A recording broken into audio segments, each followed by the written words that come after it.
está feliz volviendo a recibir la clase. O sea que yo sí lo quiero grabar. Está feliz. Sí. Bueno, pues ahorita ya puse, ya está ahí grabándose. Entonces, es bastante riqueza, licenciada, que no, hay que volverla a oír para oír. bien. Muchas gracias. Bueno, entonces aquí ya en la página 38, 39 van a encontrar que el profetismo también existía, lo que les empecé diciendo, en las otras culturas. Y aquí esto ya no vamos a entrar porque si no nos tardaríamos muchísimo. Pero ya en la página 42 ya van a encontrar las características específicas de los libros proféticos, acordándose que todo esto primero se transmitió oralmente. Sí, se recuerdan, ¿verdad? Primero fue una transmisión oral y pasó exactamente igual que con los evangelios. Primero se transmitió oralmente y después con las comunidades, después se pone por escrito tardíamente. Entonces eso hay que tomar en cuenta. Son las características literarias específicas. Entonces acuérdense que cuando ustedes buscan en la introducción de su Biblia el contexto histórico, también tienen que fijarse un poquito en el contexto literario, ¿verdad? Para poder entender de mejor manera, poder comprender a ese profeta. ¿Qué características podemos tener como muy claves? Vamos en la página 42. Sí.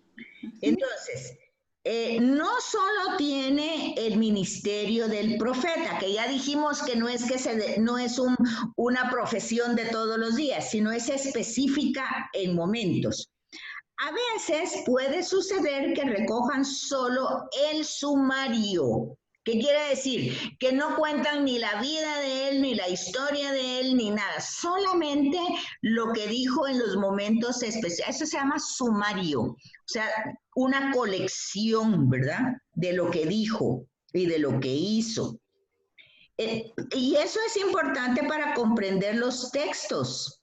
Y otro que ustedes tenían que ver en su introducción es los destinatarios, el auditorio al que se dirige cuando hace algunas profecías. En el caso de las confesiones de Jeremías o las lamentaciones, ¿verdad? O las visiones que tiene Ezequiel. Entonces, a veces nosotros no las entendemos, sobre todo cuando es uno con cabeza de hombre, cuerpo de león, con no sé cuántas alas. Bueno, pero ahí tenemos que ver a veces signos que utilizaban los escudos de las naciones. Y entonces estas naciones se están confederando. Hay que ver cómo, por eso hay que ver esas características en las introducciones de su Biblia. En ocasiones también falta ese orden cronológico, es decir, no va una tras otra en ese orden, ¿verdad? Y lo que pasa es que acuérdense que el profeta se desplazaba. Y también acuérdense que eso fue primero oral y después se puso por escrito. Por eso dice, primero fue la transmisión oral y después se redacta como libro. A veces ni siquiera lo está redactando el profeta, sino hay un secretario o un redactor final. Entonces, por eso no hay una cronología, sino que va poniendo el escritor, el que pone de último el texto, como una lógica en la exposición. Y a veces esa lógica es temática o sistemática para que uno vaya entendiendo el desarrollo. Este desplazamiento, dice, accidental o deliberado, se observa claramente en el libro de Jeremías. ¿Por qué? Porque acuérdense ustedes que Jeremías está en el momento del exilio, cuando se van a Babilonia. Pero Jeremías se queda o se va para otro lugar. Algunos dicen que para Egipto. Pero Ezequiel, él sí se va deportado a Babilonia. Los dos están en el mismo momento, pero en distintos escenarios. Porque Ezequiel se va con los exportados, con los exiliados a Babilonia. Entonces, todo el tema, primero el tema de Ezequiel es anunciar la desgracia del exilio, pero luego cuando ya está en el exilio, pues la esperanza, exhortarlos a estar, pues, a no perder la fe, a mantenerse. No tienen templo, no tienen tierra, no tienen sacerdotes, todo se destruyó. Ahí es donde empiezan las sinagogas. Imagínense todo ese contexto histórico, porque ¿dónde se van a reunir a recordar la palabra? La palabra no la tienen escrita, la tienen. Ahí es donde Ezequiel va a recordarles esa palabra, va a tener una función totalmente distinta porque está con los exiliados ya en Babilonia. Y aquí es muy importante que ustedes se den cuenta que cuando ellos regresan del exilio, que ya lo habíamos dicho hace 8 días, y que los primeros que Esdras y Nehemías son los que van a ver y el templo destruido. Yo les dije hace 8 días, aquí es donde se escribe la segunda ley. De Deuteronomio. Miren hasta cuándo. ¡Áchale! Ya lo van pero se dan cuenta, toda esa trama la tenemos que ir comprendiendo y para eso es nuestro estudio. Sí. Porque entonces ya vamos viendo y claro, vamos a encontrar, ay, pero esto en números se contó de otra manera y ahora se cuenta. Pues es que lo que están contando es un mismo hecho, claramente la narración es diferente, pero el hecho es el mismo, ¿verdad? Entonces cuando la gente dice, no, es que la Biblia no se entiende porque te contradice, pero es que hay que entender ese proceso de escritura, que primero fueron tradiciones orales y que después se escriben. Y el tema de los profetas no es un tema como las culturas cercanas a Israel, sino primero es anunciar que si no cambian van a tener unas consecuencias terribles. Y luego, cuando ya están en la situación terrible, bueno, empezar a anunciar la esperanza, ¿verdad? Eso es lo que tendría que estar pasando ahorita en nuestra gran pandemia. Bueno, ya estamos en esta situación, ahorita es la esperanza. Vamos a salir con la ayuda de Dios, con la fuerza de su espíritu, Él nos va a sostener. Eso sería como el oráculo, ¿me entienden? Pero yo creo que eso también es personal, licenciada. Sí. Eso debe ser personal y eso es en lo personal lo que a mí me ha pasado. Y por eso es que yo estoy tan agradecida con estas clases. Pero eso... Porque yo no estaría como estoy sin esto. Ay, yo ya me hubiera vuelto loca. Gracias a Dios. Yo no hacía misa diaria desde que yo recibí estos cursos. Apenas la del domingo. No leía los evangelios hasta ahora. Bueno, pues a eso los profetas le van a llamar el signo de los tiempos, como Dios en su misericordia está preparando a las personas, y es a toda la humanidad, pero lo que pasa es que muchos se resisten y no quieren. Pero el mensaje va para todos, pero otros ponen resistencia, ¿verdad? Entonces nosotros aquí debemos agradecer esa misericordia que nos permite abrir el corazón a ese amor desbordante de Dios. Porque lo que dicen los profetas es lo que está siempre. La iniciativa es de Dios. Él tiene la iniciativa. Él toca nuestro corazón, Él permite que ese corazón de piedra se vuelva un corazón de carne, Él permite que a Él hay que glorificarlo por todos esos actos de amor que Él tiene. Entonces, la consecuencia es lo que vimos en el curso anterior, es celebrar. ¿Cómo celebramos? En la Eucaristía. ¿Cómo celebramos? Dando gracias. ¿Cómo celebramos? Poniéndonos a las órdenes. Pero se dan cuenta, la celebración es una respuesta de conocer ese gran amor de Dios en medio de nosotros. ¿Y cómo nos prepara para estas situaciones difíciles? Porque no significa que estar con Él es estar exentos de todo el sufrimiento, dolor y enfermedad. Es decir, nosotros, el profeta va a decir algo así, ¿verdad? Bueno, nosotros somos el pueblo de Israel, que pecamos, que nos... Bueno, pero el amor de Él no está lejos de nosotros. Pero ¿qué hacemos si ahora ya pecamos, ya hicimos, ya nos fuimos al exilio? ¿Qué es? Pues cambiemos. Y el Señor en su amor nos va a devolver todo lo que nos ha prometido porque Él no quita nada, Él solo da. Por eso a veces hay que comprender, por ejemplo, en el tema de Job, Dios me lo dio, Dios me lo quitó. Eso en ese momento se pudo haber entendido así, porque era un tema que se está tocando ahí, ¿cómo se llama esa palabra? Yo hago algo, la retribución, se llama retribución. Ese es el tema que se toca ahí en Job, que le están diciendo los amigos, ¿cómo va a ser posible que te está pasando todo esto? Dios te está castigando, Dios. No, Él no es eso. O sea, todo es de Dios. Pero la palabra quitó, ya nosotros la entendemos como terrible, ¿verdad? Porque ¿cómo es eso que Dios me quite? No, no quita. No quita, Él solo da. El problema cuando sentimos que nos quita es porque nos hemos apoderado de lo que nos da. ¿Entienden? Lo hemos poseído como nuestro, entonces sentimos que me lo quitó. Pero cuando sabemos que es de Él, es lo que decimos en la Eucaristía. Te damos de lo mismo que tú nos das. O sea, todo es tuyo. Y si te presentamos algo, no es que sea nuestro, es tuyo, ¿verdad? Entonces, todo eso tenemos que fijarlo y profundizar. Otra vez, entonces vemos esto.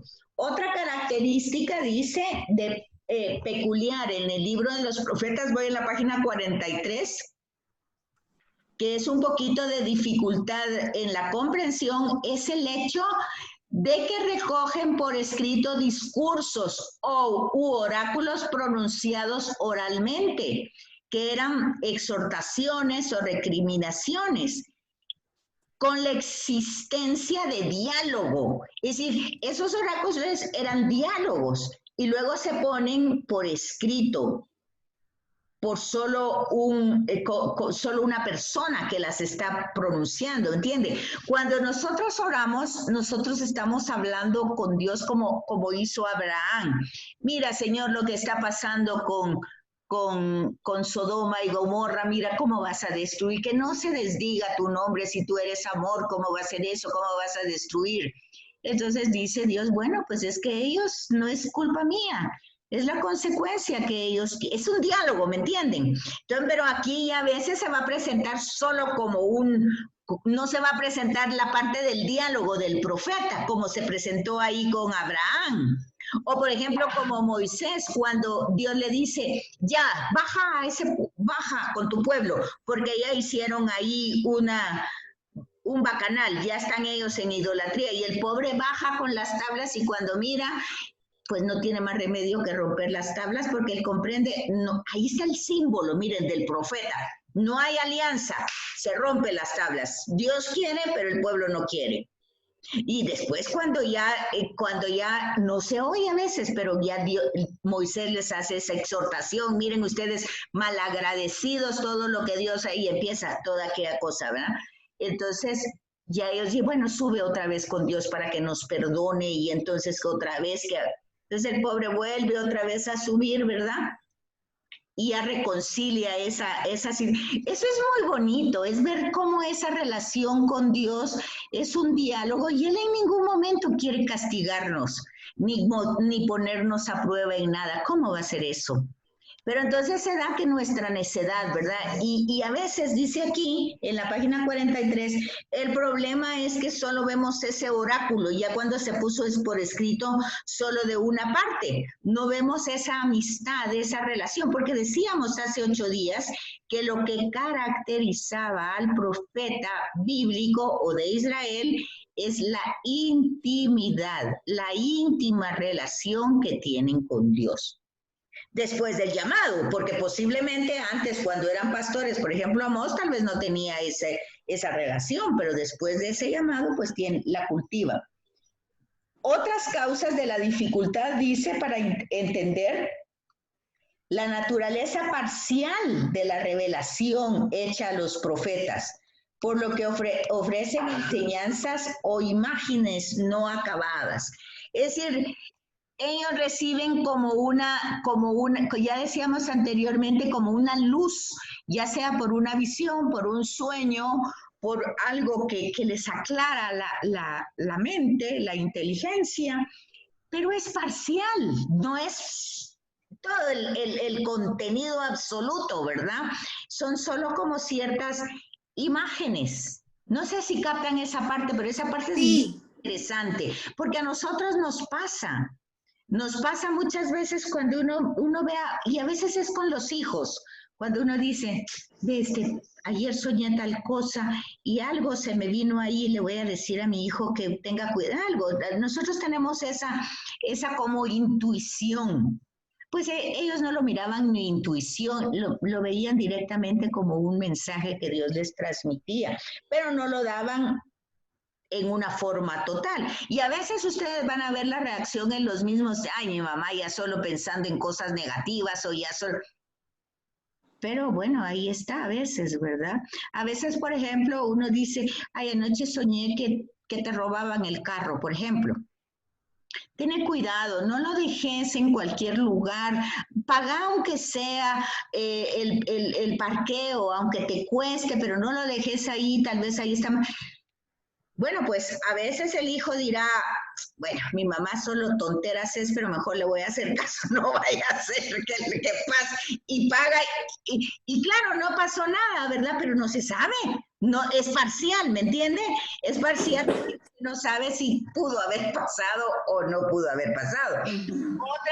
Otra vez, pues lo dejan en cualquier lado y pues tuvo la mala suerte o lo que sea, y entonces dice, mira, ya me lo habías dicho tantas veces, vez lo dejé ahí, no tenía dinero, qué sé yo, cualquier cosa y mira, pasó. Ok, uno va aprendiendo de todo eso. Sí. Después dice, señalemos por último la existencia de una falta de perspectiva en las palabras proféticas, pudiendo referirse de manera indiferenciada a dos o más realidades que se compenetran, entre las que pueden mediar, sin embargo, un lapso de tiempo grande, ¿verdad? La frase, poniendo por caso, no le quebrantaréis ningún hueso, de Éxodo 12:46, se refiere al Cordero Pascual, pero también de modo pleno, como lo deja entender el Nuevo Testamento, a la pasión de Cristo, de la que el Cordero Pascual sacrificado era figura Jesús, ¿verdad? Entonces se dan cuenta cómo se refería a un hecho concreto del Cordero, eso lo vimos en el trimestre anterior del rito de la Pascua, ¿se recuerda?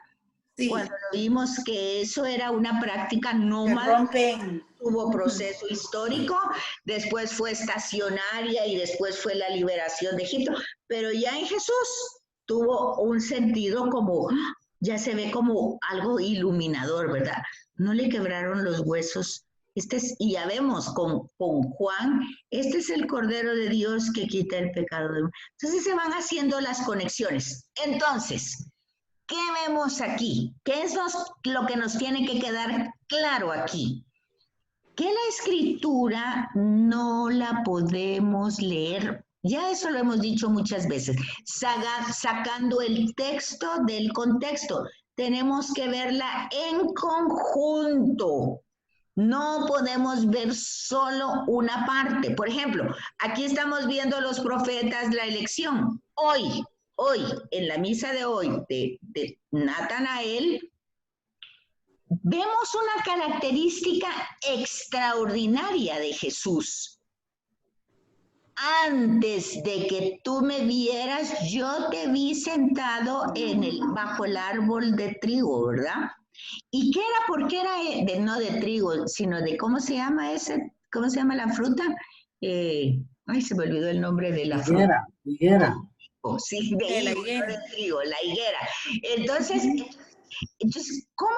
Fíjese, ahí es donde vendría el profeta a decir, Jesús está hablando ahí como profeta, pero no visionario.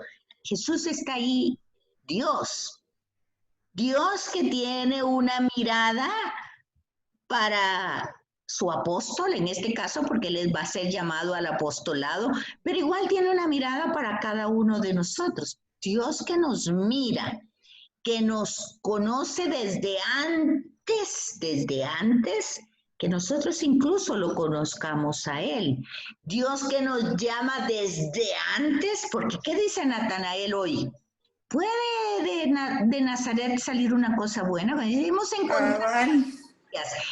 encontrado al Mesías y vean, ahí va todo conectado con el profetismo. Ahí es donde nosotros tenemos que encontrar la vinculación con el Nuevo Testamento. No solo leerlo como una formación intelectual de lo antiguo, eso no tiene sentido en nuestra clase. En nuestro curso nosotros tenemos que conectarlo con el Nuevo Testamento y luego con nosotros. Esa es la finalidad, ¿verdad? Entonces, así como lo está presentando aquí, una enseñanza dada en un momento histórico, pero luego se va desarrollando.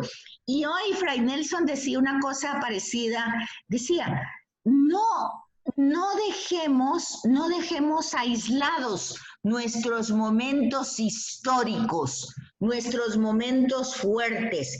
Veamos en esos momentos la misericordia de Dios que ha ido actuando en nosotros y nos ha ido configurando para responder a su llamado. Posiblemente la llamada la hemos tenido desde hace mucho tiempo. Dios, su mirada ha estado siempre en nosotros, ¿verdad? Pero luego hay un momento histórico de nuestra vida donde ya tenemos la capacidad de responder. Pero tampoco hay que desesperarse porque otros no responden tan rápidamente. Tampoco nosotros respondimos rápidamente. Yo voy con paciencia porque de aquí que yo entienda tantas cosas para poder enseñar correctamente falta. Entonces voy despacio. Pero yo siento en lo particular que los momentos duros de la vida son lo que lo moldean a uno. Esos momentos fuertes que usted dice, que nos configuran, son los momentos duros, no son los felices. Bueno, eso es lo que yo he sentido. Porque a veces en los felices, pues nos olvidamos que es también Dios quien nos lo ha dado. Y pensamos que esa felicidad solo queremos que dure eternamente y que no sé qué. Pero cuando de pronto uno dice, pues eso también me lo dio el Señor. Cabal. En un momento también me lo dio Él. Sí. Entonces yo lo disfruto un poco más y lo agradezco un poco más, ¿verdad? Entonces aquí se utiliza la analogía, ¿verdad? Las palabras de Dios transmitidas por Natán a David. Yo seré para ti un padre, o sea, eso se lo está diciendo Natán a David, y él será para mí un hijo. Dios le está diciendo a Natán que David, pero luego esas palabras las tenemos real y verdaderamente en la persona de Jesús. Él es mi hijo amado, yo seré para él un padre y él será para mí un hijo. Un hijo no como David, un poquito fue su hijo, sí, claro, pero David falló en un montón, ¿verdad? En cambio Jesús nítido, hijo absolutamente obediente, ¿verdad? Entonces aquí vemos la relación padre-hijo de una manera perfecta. Y así vamos a ver en las distintas dinastías de los reyes esa filiación. El rey venía a ser como el administrador, pero un hijo. Era Yahvé quien elegía al rey y era el profeta quien lo ungía. Acuérdense ustedes con David, todos los hijos que pasaron antes, ¿se acuerdan? En la elección de David. Y Samuel pensaba, y este es porque tiene porte de rey. Y Abel, no, este no es. Y pasaron todos, y eran varios. Y Abel a todos dijo que no eran. Tuvo que preguntarle Samuel al papá, a Jesé tuvo que preguntarle, ¿ya no tienes otro hijo? Me diría, ¿qué pasó? Y aquí están todos. Otro, el chiquitito que anda ya cuidando el ganado. Ahí está, se fija, está ilustrado en forma muy bonita, pero está ilustrado cómo Dios elige. Y entonces vemos que no hay mérito alguno. no hay mérito ni hay preferencia. Pero lo mismo pasa con Israel. Cuando la gente dice, es que Israel es el pueblo preferido de Dios. Eso no es cierto, no es el preferido. Fue el elegido sí, pero con una misión. ¿Me comprenden? Tenía una misión de ser ejemplo para las naciones, de ser como la atracción. Porque miren, hay dos formas de llegar a Dios. Por atracción o por contrición. O sea, que te regaño, que te doy miedo para que vengas a mí. Okay.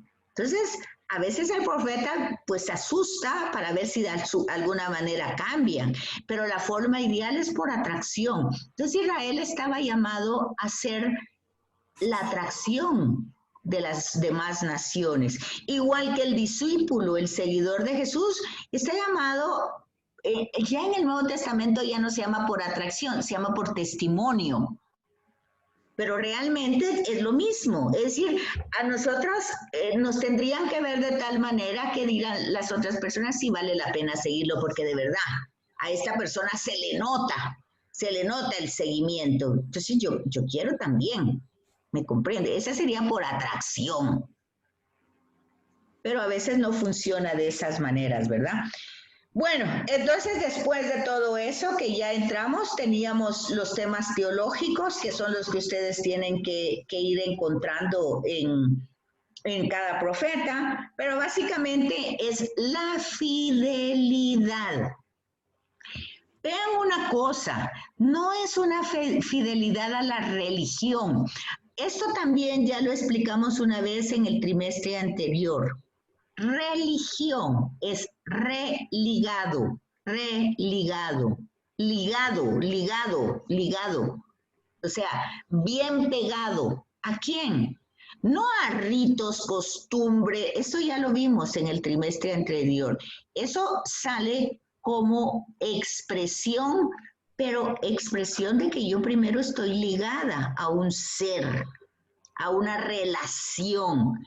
Entonces, la religión nos va a dar como, ¿qué le dijera yo? Como el ambiente, nos va a dar como las herramientas, pero no nos va a dar la fe, no nos va a dar nada de eso.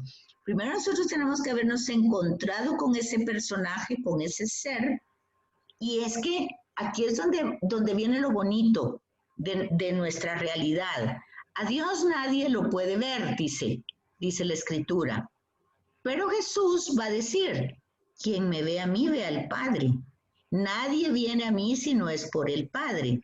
Y nadie conoce al Padre si no es por mí. Entonces, otra vez volvemos a lo mismo. No podemos leer un versículo sin tener los demás en cuenta. O sea, nadie puede ver a Dios, ok, está bien, nadie puede verlo. Pero luego nosotros tenemos la experiencia de Jesús de Nazaret, muy cercano a nosotros y muy cercano a Dios, al Padre. Entonces, Él es el puente, Él es el intermediario, Él es la voz del Padre, o sea, es un profeta porque nos habla de lo que el Padre, del amor que el Padre nos tiene. Y luego Él nos presenta al Padre, según Hebreos, Él sube al cielo, al seno del Padre, para interceder todos los días por nosotros. Miren qué cosa más bonita. Entonces nosotros estamos más que seguros, estamos en las manos de Jesús, que nos presenta constantemente al Padre como una oblación, como una ofrenda perfecta por méritos de Él, y está también con nosotros. Están las dos relaciones, la trascendencia, porque Jesús lleva, y está la inmanencia, porque está en nosotros. Están esos dos elementos, trascendencia e inmanencia. Jesús hace esas dos acciones.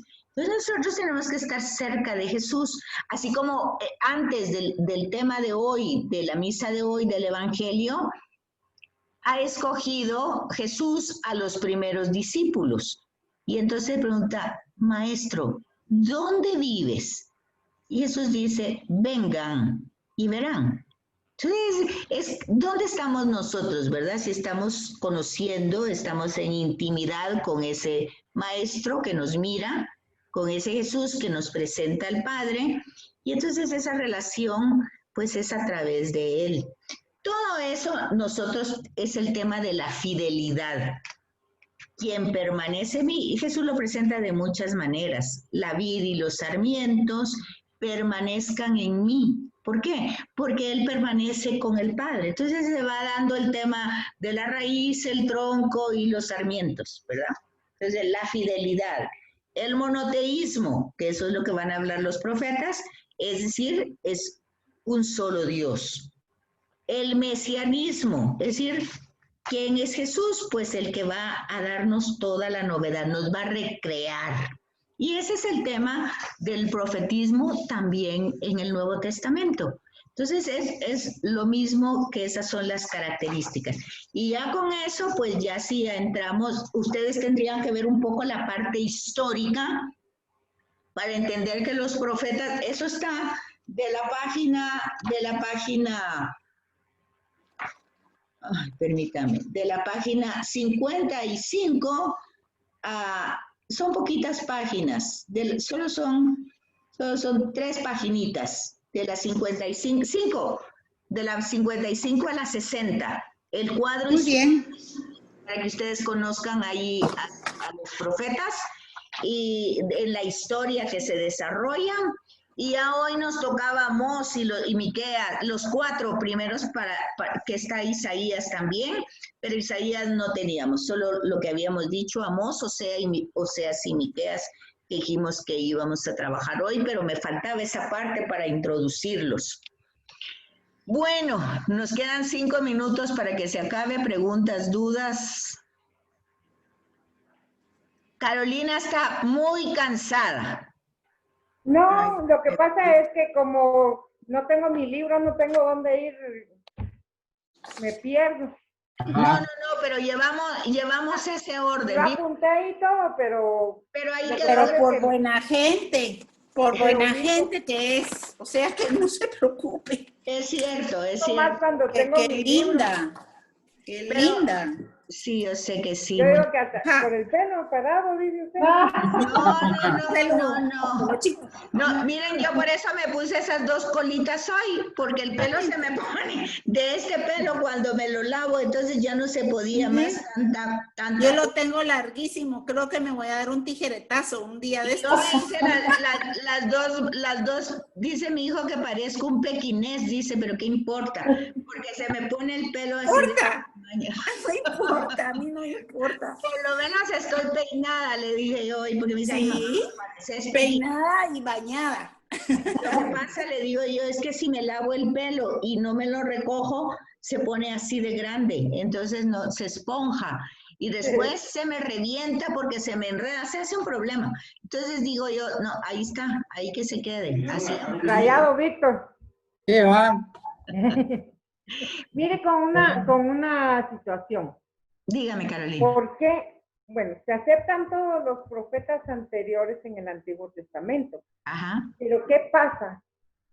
¿Por qué ahora, cuando, no sé si usted ha oído del padre Rodríguez, Michel Rodríguez, que no. es un padre canadiense que no tiene estigmas, pero tiene su historia. Todos estos sacerdotes que llegan a ser hasta ciertos términos santos son llamados desde así como dice, desde antes de que nacieras yo ya te conocía, yo te llamé desde el vientre de tu madre. Este tipo de personajes son como el Padre Pío, que hablan con Dios, porque este padre habla con Dios de tú a tú. Desde que tiene 3 años, él platicaba con Dios como platicar ahorita con usted. Y siempre los cortan. Ahorita el padre estaba sacando videos, el obispo lo cortó, ya no puede por la obediencia, ¿verdad? Entonces, ¿qué le pasa a esta? A mí me decepciona bastante a veces la iglesia en cuanto a que no dejan salir las palabras de Dios, todo lo cortan. Siempre tiene que haber un obispo que corta todo. Hay un buen padre y viene el obispo y ¡pah! Bueno, lo que pasa, Carolina, es de que eso tiene que discernirse. Acuérdese usted de que, por ejemplo, está el mal espíritu y nunca se sabe de dónde. Eso pasa incluso con nosotros personalmente. Nosotros podemos pensar que algo es de Dios y de repente no lo es. Todo eso tiene procesos de discernimiento. Eso pero pasa, por los frutos o no, se distingue por los frutos. pero los frutos no se pueden ver inmediatamente. No. Eso mismo pasa con las apariciones. No todo se acepta inmediatamente, eso ha pasado no solo con este sacerdote, con el Padre Pío, con Teresa de Ávila, con Cobalsa de la Misericordia, con todos ha pasado todo un proceso de discernimiento que no se acaba en un ratito. Pero fíjese que a mí lo que me molesta es que ellos están diciendo cosas buenas, pero por decirle a los del sínodo alemán, a esos que están hablando de cosas Sí, entiendo. A esos sí les dan cobertura mundial y que está bien que se acepte, pero a lo que está bien por parte de Dios, a eso no. Y yo siento que a veces, pobrecito el Papa, porque ya está viejito, pero yo digo que les falta como que centrar, bueno, eso es la iglesia y eso tiene que decir. Pero no creo usted que lo que le están dando ahí, todo esa que usted dice apertura mundial, son los medios. Y los medios lo que están haciendo es justamente eso, provocar en algunas personas esas reacciones. Porque yo ni siquiera sé quién es ese sacerdote, yo no lo he visto. Pero, por ejemplo, Fray Nelson, que para mí es muy ortodoxo y dice las cosas como... Y no está haciendo ni milagros ni tiene nada, pues simplemente está haciendo las cosas bien. Yo a él lo conozco, ¿y cómo lo conocí? Pues escuchándolo, o por ejemplo, casualidad. Sí, o por ejemplo, este sacerdote que es el predicador de la Santa Sede, que nunca se me queda el nombre. El padre Luis Toro. No sé cómo se llama, pero es el predicador de la Santa Sede. Yo también lo escucho a él y me parece, él habla solo del Espíritu Santo y él me encanta cómo lo hace. Tampoco tiene nada de específico. Mire, se va a cortar en menos de un minuto. ¿Quieren que les mande otra invitación? ¿Ya no? Yo tengo otras cosas que hacer. Yo tengo que también. hacer Ok. Muchas